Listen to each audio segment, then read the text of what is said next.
Nah, seperti diskusi jilbab kemarin, saya mencoba dalam menyampaikan atau dalam kajian tentang sejauh mana aurat wanita yang boleh ditampakkan atau boleh dilihat oleh laki-laki yang bukan suaminya, bukan saudaranya, bukan mahramnya, alias suami laki-laki ajnabi atau non mahram.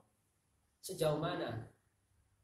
Karena saya yakin, alhamdulillah kita itu di Indonesia orangnya nggak saklek-saklek. Kemudian di Indonesia itu kita ngikut NU yang nggak saklek-saklek. Pasti ada solusi. Kayak urusan masalah membuka wajah dan telapak tangan ini, dulu Hadratus Syekh Haji Hasyim Asy'ari juga pernah dikritik oleh salah satu ulama yang menyatakan itu menyesatkan, menyimpang dan yang lain sebagainya. Akhirnya dijawab oleh Hadratus Syekh Haji Hasyim Asy'ari dengan dalil-dalil yang kuat, dengan pendapat-pendapatnya ulama ahli sunnah wal jamaah dari lintas madhab, kemudian diabadikan dalam kitabnya yang bernama Ziyadatu Ta'liqat. Nanti biar bisa dengan cek di sana. Ternyata itu juga sudah terjadi pada waktu dulu kontroversi, tapi tidak seramai sekarang. Itu yang pertama. Akhirnya saya menemukan beberapa pendapat penelitian literatur ya, penelitian kepustakaan, ini belum sampai ke taraf diamalkan ya. Penelitian kepustakaan itu ternyata memang ada beberapa keringanan. Saya contohkan sederhana, mulai dari sejauh mana sih? Nah, umumnya kan biasanya yang boleh dibuka itu wajah dan telapak tangan, kedua telapak tangan. Ternyata dalam mazhab Hanafi itu ada beberapa varian pendapat. Sebagai sebuah kajian ini, kalau urusan mengamalkan tentu nanti harus yang paling hati-hati. Ini mazhab Syafi'i, beliau menyatakan wah dalam majmu' nanti sama dengan mazhab Hanafi, wahakal khurasaniyun qaulan wa ba'duhum yahtihi wajhan anna batina qadamiha laisa bi'auratin wa qala al-Muzani al-qadamani laisa bi'auratin. Ulama-ulama fikih mazhab Khurasan, kota Khurasan itu pernah menyampaikan suatu pendapatnya imam, atau mungkin bisa diartikan Imam Asy-Syafi'i, atau sebagian meriwayatkannya sebagai pendapatnya muridnya Imam Asy-Syafi'i, yang menyatakan bahwa batina qadamaiha, telapak kaki yang bawah itu ya, yang dalam ya, yang telapak kakinya perempuan, dua telapak kakinya itu laisa bi auratin, tidak termasuk aurat. Imam Al-Muzani jelas menyatakan al-qadama nilai sabi auratin, tidak hanya batina qadamaiha tapi mutlak. Pokoknya telapak kaki perempuan, baik yang bawah yang warnanya putih maupun punggungnya yang atas, itu bukan aurat. Ini sama dengan mazhab Hanafi, termasuk pendapatnya Abu Hanifah yang diriwayatkan oleh muridnya langsung, yaitu Al-Hasan, Al-Imam Al-Hasan bin Ziyad Al-Lu'lu'i yang wafat pada tahun 200 Hijriah. Ulama kuno ini, ulama kuno banget. Beliau menyatakan, murid langsungnya Ibnu Taimiyah, Ibnu Abu Hanifah, beliau menyatakan annahu yajuzu an-nazar ila qadamaiha aidan. Dan juga diperbolehkan dalam masalah melihat bagian-bagian tubuh perempuan bagi lelaki yang non mahram, melihat qadamiha, telapak kakinya. Li'annaha tahtaju ila ibda'i qadamiha idza mashat hafiyatan aw mutana'ilatan fa innaha la tajidul khuffa fi kulli waqtin. Karena apa? Kenapa kok ulama mazhab Hanafi, Abu Hanifah, kenapa Abu Hanifah akhirnya berijtihad dan berkesimpulan telapak kaki perempuan itu tidak termasuk aurat? Alasannya sederhana. Karena perempuan itu sering butuh menampakkan kakinya dalam aktivitas kesehariannya.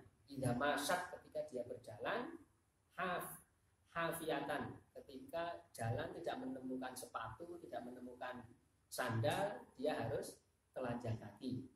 Kemudian atau dia menemukan sandal saja, tapi tidak menemukan sandal atau sepatu yang tertutup bisa menutup kakinya secara sempurna. Itu juga sering terjadi.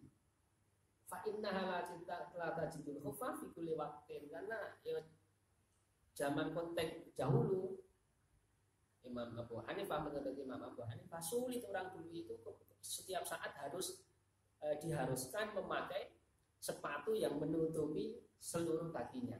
Sehingga kesimpulannya dari sini, karena merepotkan inilah perempuan, laki-laki boleh melihat telapak kaki perempuan. Kemudian ada lagi lain yang digederi saya. Digederi.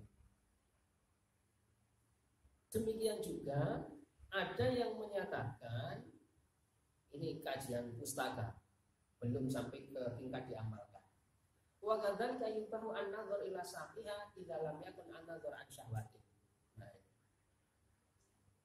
bahkan menurut teks redaksi yang dikutip dalam Al-Fatawa Al-Hindiyah atau Al-Fatawa Al-Alamkaniyah, ini disusun atas petunjuk dari Muhammad Aurangzeb Alamgir, ini keturunan Timur Leng yang ke-6, menjadi raja di India dan sekitarnya itu. Merintah yang namanya Syekh Nizamuddin untuk cari ulama, ada sekitar 500-an ulama dari Hijaz, dari Irak, dari Asia Tengah, semuanya dikumpulkan untuk membuat buku pedoman fatwa kerajaan pada waktu itu. Bukan kerajaan sejagat itu kan. Yang apa itu namanya? Yang mengalahkan siapa? Apakah Amerika, Australia? Ternyata yang mengalahkan Portugis. Di sana dinyatakan yubahu an-nazar ila saqiha. Laki-laki itu non mahram boleh melihat betis perempuan idza lam yakun an-nazar an syahwatin. Ketika catatannya adalah melihatnya itu tidak dengan syahwat. Wah, ini akhirnya saya digegeri, itu liberal dan yang lain sebagainya. Masya Allah, subhanallah. Ya, ini, tapi itu merupakan peringatan bagi kita. Oh, berarti kiai-kiai kita itu memang sangat hati-hati. Yang semacam-semacam ini sekedar kekayaan khazanah literatur lah, untuk prakteknya, yaitu wallahu a'lam tidak mudah, secara mudah dipraktekkan. Tapi nyuwun ngapunten, kenapa kok ini bisa muncul pendapat ini? Kalau dugaan saya ini kan muncul di negeri India. Negeri India itu seperti Indonesia, tidak hanya Islam saja, wanitanya bekerja di luar, di ladang, di sawah dan semisalnya. Seperti saya asli Magelang, Jawa Tengah. Kalau di rumah saya itu perempuan itu ya ada yang ke ladang, ada yang ke sawah, ada yang bahkan ada yang mencangkul buat bata merah loh, gawe foto itu loh, ada di rumah itu di tempat saya itu. Itu mereka kan biasa memperlihatkan, membuka apa itu namanya, betisnya itu kan biasa. Kemudian contoh sederhana, ini jadi nakal ini kayaknya. Memang perlu dijawab. Di jalan-jalan itu jenengan tahu, muslimah itu kan ya rata-rata sudah pakai jilbab bagus, pakai sepeda motor, ke pasar, kuliah dan yang lain sebagainya. Tapi kan ada yang telaten pakai legging, ada yang tidak. Nah, yang tidak kan kelihatan juga. Yang pakai legging juga masih kelihatan kadang-kadang. Iya enggak? Sehingga ini menjadi polemik, menjadi permasalahan, perbincangan lama sekali, berminggu-minggu, 1 minggu lebih. Ada yang responnya positif, ada yang responnya negatif, dan itu sangat bagus sekali semuanya. Di antara yang responnya negatif, ya karena memikirkan kita itu punya anak, punya bermacam-macam. Kalau diikutkan kayak itu nanti buka-buka sedikit, nanti tambah banyak. Tapi yang responnya negatif, positif, yang negatif aja. Yang responnya positif, karena apa? Ya minimal dari pembacaannya Mas Muntaha itu kita kehilangan dosa, mengurangi dosa kita sedikit-sedikit. Nah inilah yang akhirnya direspon secara internal di lingkungan NU, di lingkungan kiai-kiai kita. Nah sampai titik ini akhirnya kita tahu ada beberapa bagian, ini contoh saja. Kemudian nanti dirok itu nanti ada yang berpendapat dari tangan ujung jari yang tengah ini sampai siku, ini ada yang menganggapnya sebagai bukan aurat. Karena apa? Karena perempuan itu juga sulit kalau harus diterus setiap hari harus nutup diroknya ini, karena perlu aktivitas perempuan kan macam-macam. Kalau orang Jawa itu bilang wong wedok iku gaweane gak ono regane.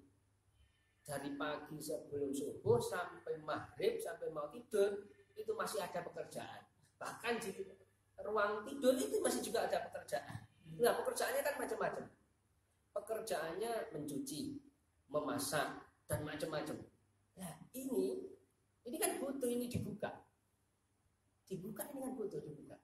Nggak mungkin lah nyuci baju kemudian ini ikut basah-basahan, merepotkan.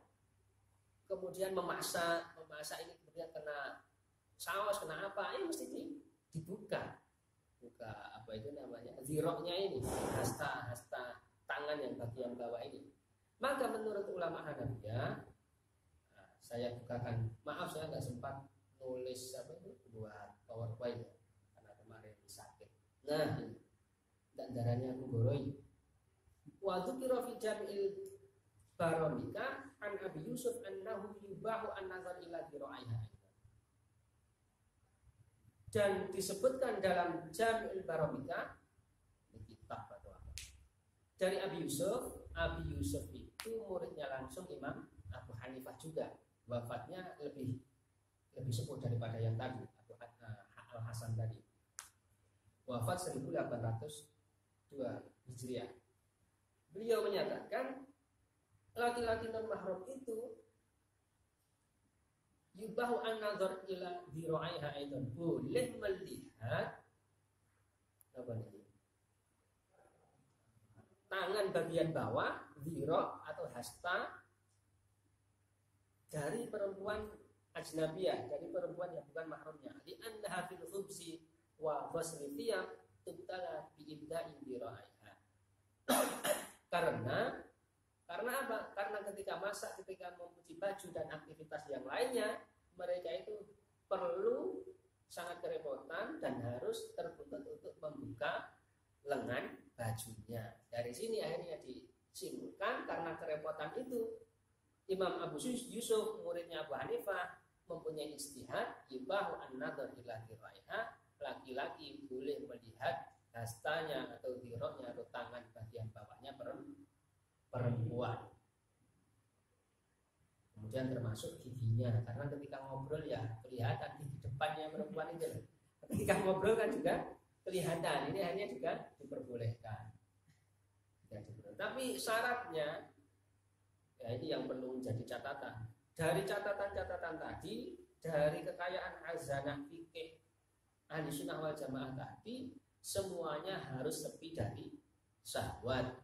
Kok kalau dorongannya adalah syahwat, melihatnya, melihat betis, melihat gigi, melihat tangannya perempuan, kok dorongannya sudah syahwat, kok atau asalnya tidak syahwat tapi menimbulkan syahwat, atau dia menduga kuat pasti dia akan nyetrum, maka tidak diperbolehkan untuk melihatnya. Sebagaimana disampaikan oleh Al-Imam Ibnu Mazah Al-Bukhari dalam kitab Fathul Muhib pada Hanafi. Ini sesuai dengan prinsip Al-Quran, kehati-hatian dalam menjaga pandangan. Qul lil mu'minina yaghuduna min absarihim wa yahfazu furujahum dzalika azka lahum innallaha khabirum bima yasnaun. Bahwa katakanlah Muhammad kepada orang-orang beriman, yaghuddu min absarihim, tundukkanlah pandangan-pandangan mereka, jagalah kemaluan-kemaluan mereka, dzalika azka lahum, hal itu lebih baik bagi mereka. Sungguh Allah itu khabirum bima yasnaun, maha mengetahui dengan apa yang mereka lakukan, apa yang mereka lakukan. Nah, inilah beberapa khazanah dari kitab fikih Ahlussunnah wal Jamaah, khususnya mazhab Hanafi, berkaitan dengan sejauh mana perempuan itu itu mendapatkan keringanan atas nama hajat untuk dapat untuk dilihat atau terbuka sebagian dari bagian-bagian tubuhnya.